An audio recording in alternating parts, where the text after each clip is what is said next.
Afternoon, isn't it? I think it's afternoon. Yeah, afternoon, Moree residents. Just Mark Johnson with an update. I've got a few things to go through, so forgive me for referring to my notes. I think most people would know that the revised peak of the Moree high is 10.69 metres. I haven't got an exact time, but generally the indication is it'll be mid to late afternoon.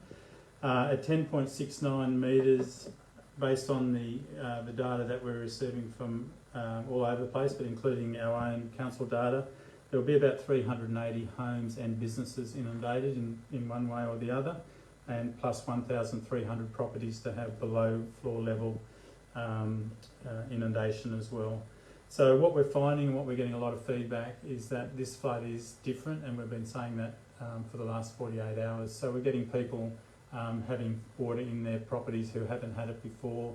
We're getting properties being flooded earlier and later.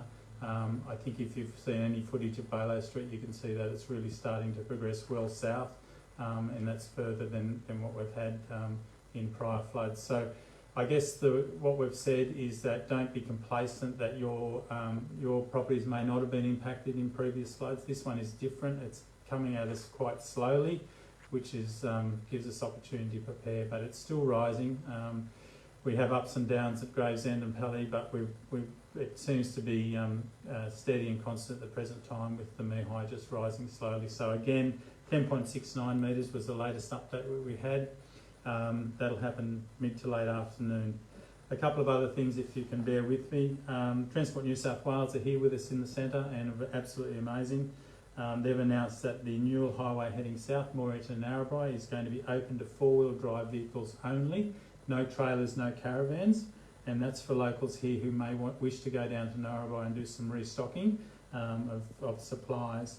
But it is a daylight journey only, so if you're getting down there, you're going to have to leave Narrabri around that 4:30 mark, so you're back here in the light. So again, the Newell Highway heading south has been opened by Transport New South Wales to four-wheel drive vehicles only, no trailers, no caravans.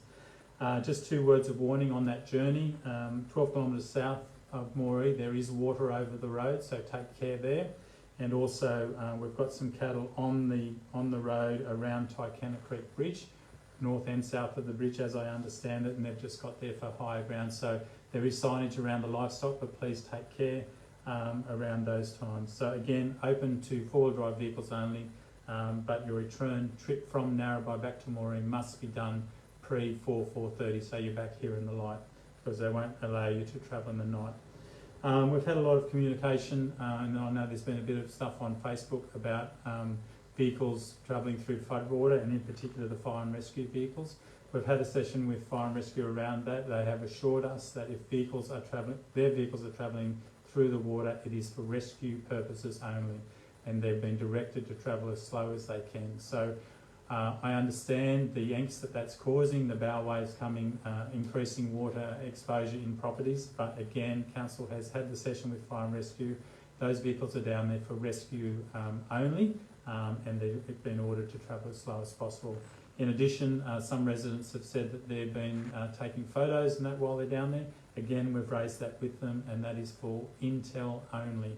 They want to know where the flood is so they can monitor it as well. In terms of the evacuation centre, we have the PCYC available, and now also the East Moree Primary School. At this stage, we've got 255 registered for the evacuation centre, and miraculously somehow most of those people, over 90% of those people, have been able to find accommodation other than be in the evacuation centre, other than for meals, so that's great. We have beds coming from all over the place. We've got 500 that were delivered last evening by emergency services, so those centres will start to be set up with beds, pillows, blankets and the like.